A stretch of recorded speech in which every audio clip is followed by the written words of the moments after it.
You know what? We are going to talk about Wes Craven and how underappreciated this movie is when it comes to his catalog. This movie gets no play, but we're going to talk about him and how he was representing for the black people. Shout out to Wes Craven. R.I.P.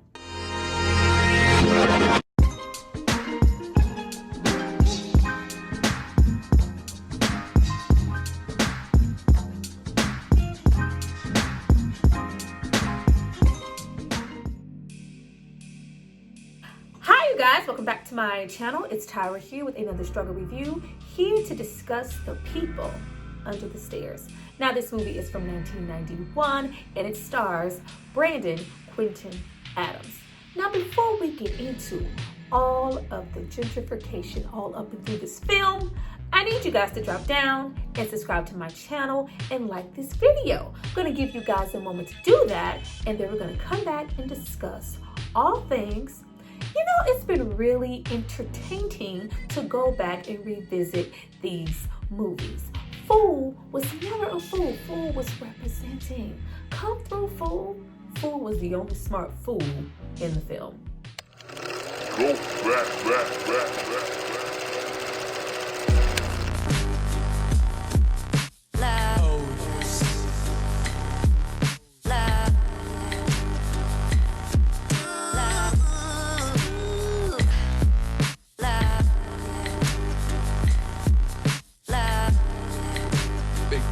Now that you guys have hopefully subscribed to see more of me, let's jump into this movie. But first, we have to spend like 2 minutes on Wes Craven as a director and his unappreciated filmography. Now, of course, when you think of someone like Wes Craven, the first things that come to mind is Scream and that very first Nightmare on Elm Street film. But then we have other films that do not get a lot of recognition, like The Last House on the Left, The Hills Have Eyes, Shocker, ones I love. And even more so, I find the films that had a black cast go even more unnoticed, like The People Under the Stairs. But we also have movies like The Serpent and the Rainbow, and of course, Vampire in Brooklyn.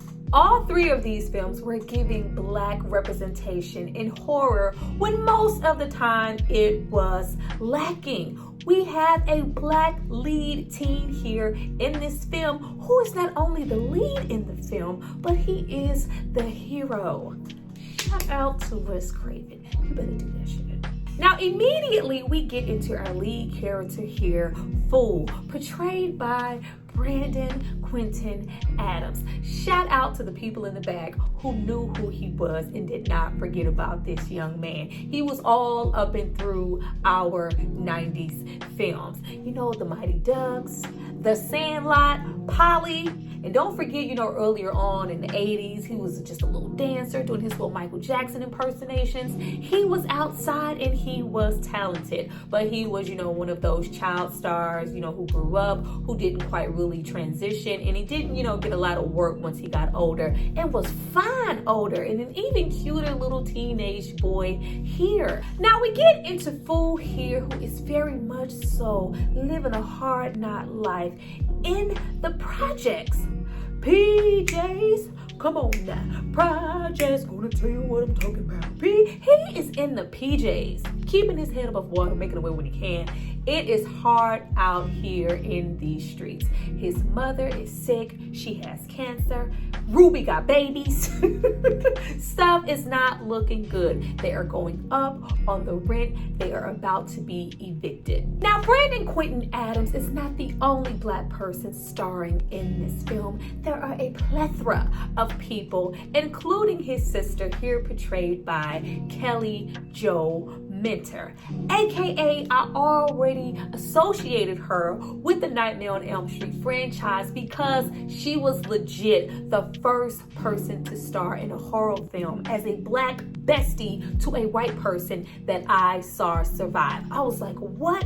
She is gonna live to the very end. They're not gonna do the kill, sacrificial ass black friend trope in a 1989 horror film. That was everything. But of course, if you are not a horror fan, you are going to vividly remember her from the first House Party film. No, put the bitch out. The bitch gonna walk. I'm the DJ. She can walk. Play, I don't even like the way you treat me, but I do appreciate the way you look though.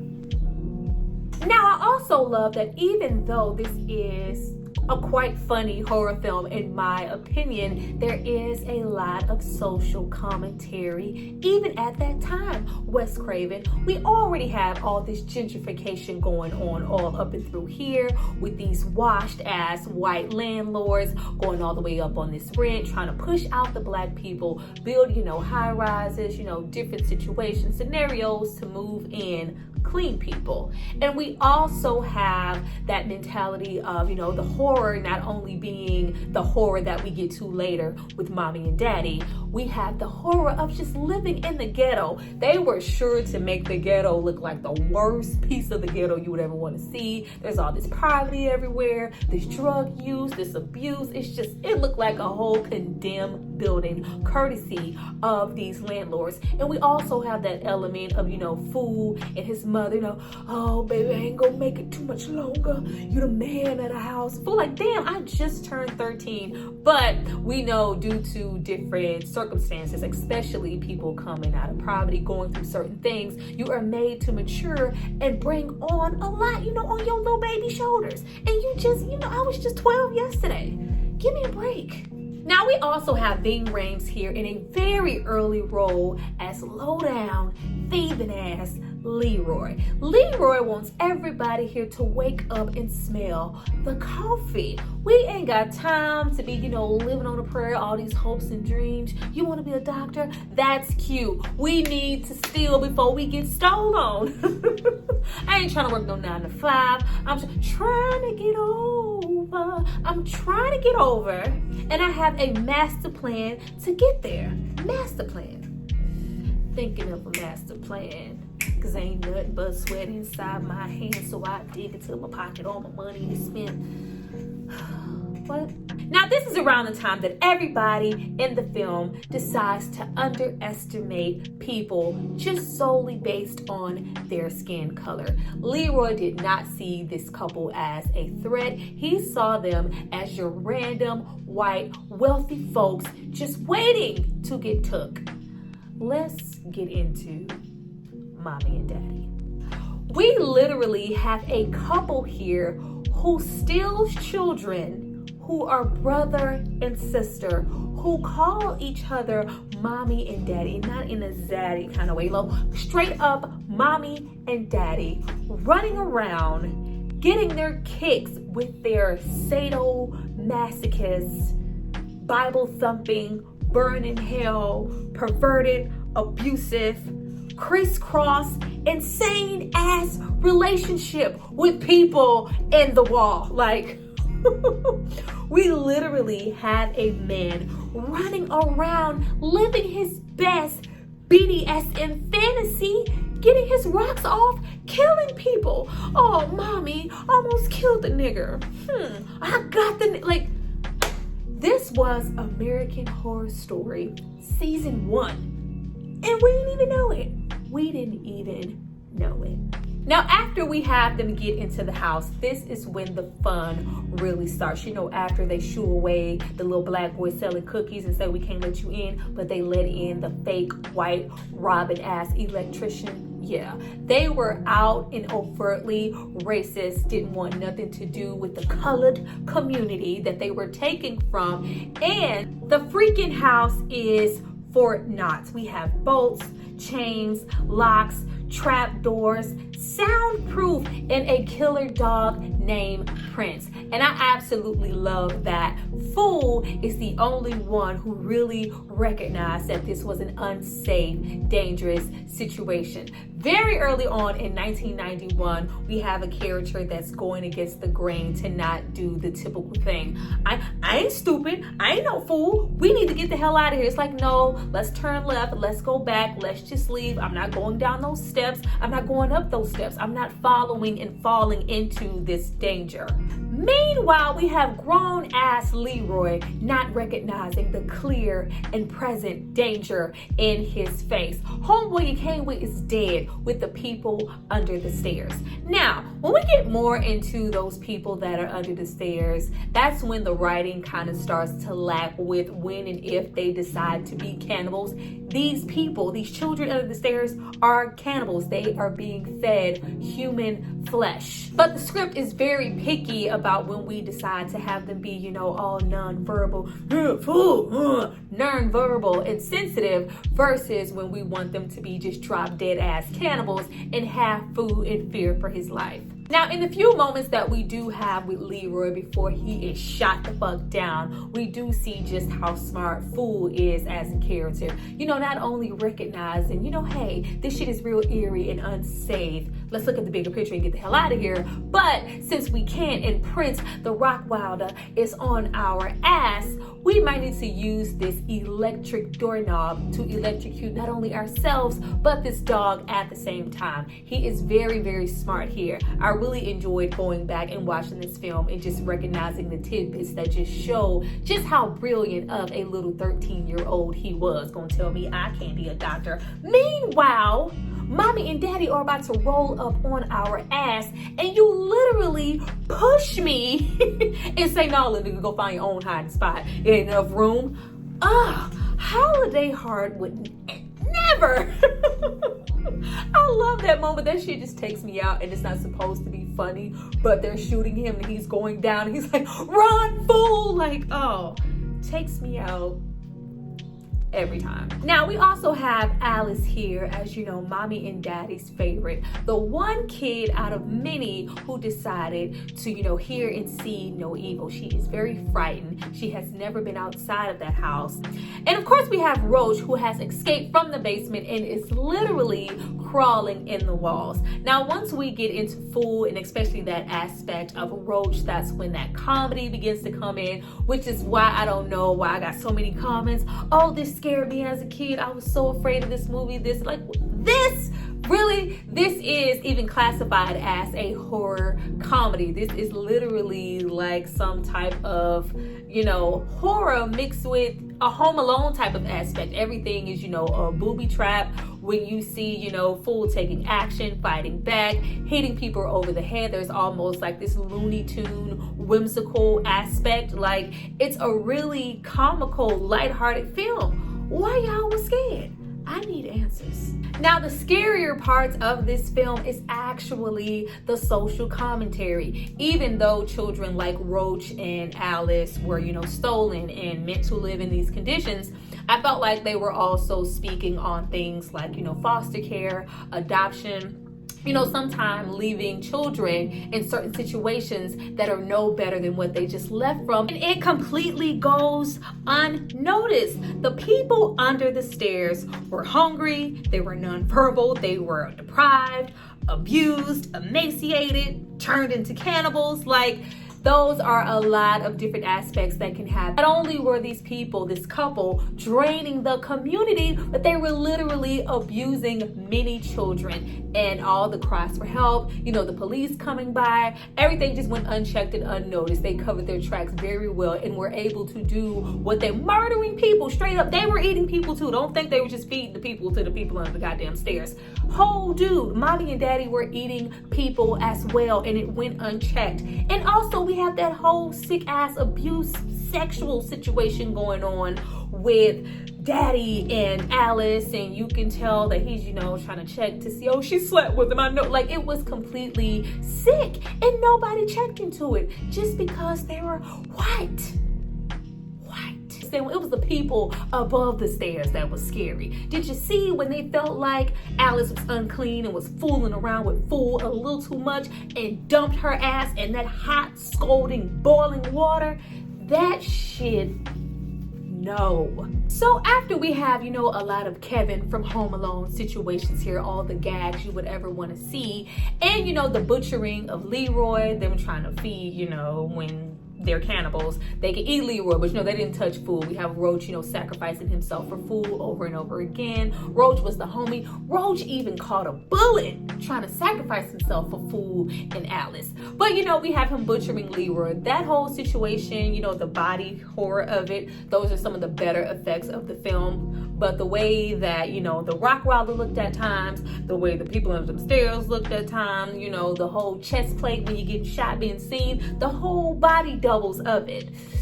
Didn't age so well, but I'm still here for it. We end with Fool being the first and only someone to escape from the house. And just because he is that kind of guy and he is a young man of his word, he plans to go back for Alice. Now, at this point, we have had, a lot of gold coins and all this good stuff popping up, which lets us know there is money to be had in the house. He had money. Fool could have said, fuck Alice and all that shit he has going on. No, he decides to go back for her. We even have, Bill Cobbs pop up and go, your soul is required in hell, and shoot Nino. No, he didn't. He was here to add, a little spooky allure to the story and just confirm that those nasties were brother and sister and that they stole all them kids, giving him even more incentive to go back. Now, I love the way that it's written when he goes back. The fact that he called to, report a case, like it's CPS, can we get some cops to go in and check? But he knew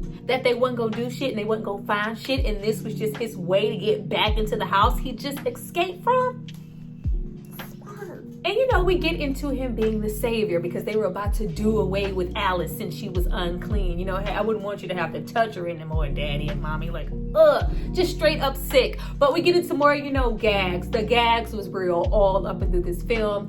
Fool punching him in the dick, throwing lamps on his head, the whole cat and mouse chase. Did I get him? Did I not get him? The hole in the wall situation. It's very funny. Going back to watch this as an adult and just in general, even though, there may have been some horror elements there, this is an extremely lighthearted comedy, especially in comparison to some of the shit that we've seen now. You can go back with your children and laugh at this. And it's a, really strange mix of all of this gag-worthy, Looney Tune, childlike, Kevin, Home Alone type vibes, mixed with this BDSM, this mother, brother, sister ass relationship, this ancestral it was a lot. It's a lot of mixture going on here, but it's a decent film. We even end with not only Alice, having the revelation, being saved, turning on mother, but all of the little people under the stairs all of a sudden now,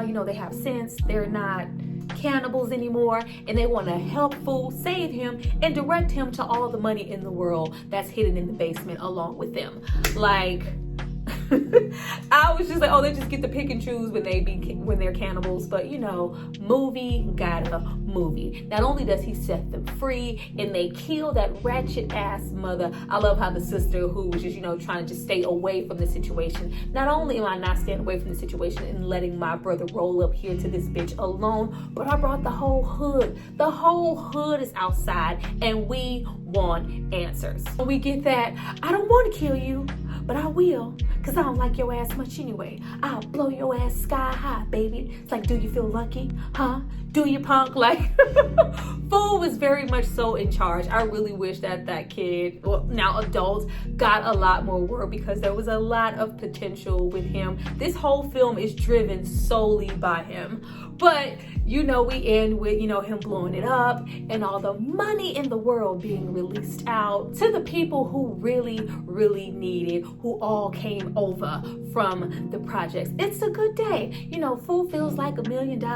Alice is free. Mommy and daddy are both dead, where they rightfully belong. And the people under the stairs just are able to, go out and roam free amongst normal people and just be cannibals on the loose. We are left with what this movie is really about. Never judge a book by its cover or underestimate anybody. Two lovely white people can be sadistic as hell, be cannibals, be holding children captive under the stairs, and be some low-down perverts in leather bondage. And a little black boy from the ghetto can be a savior and a hero. Well, you guys, that was my review for The People Under the Stairs.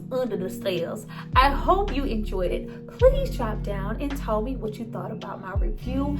Don't forget to also drop down and like and leave a comment, because I be seeing y'all watch it, then y'all just leave and then y'all don't say nothing. Go down there and say something. I'll see you guys next time for my next review. I appreciate you for watching. Bye.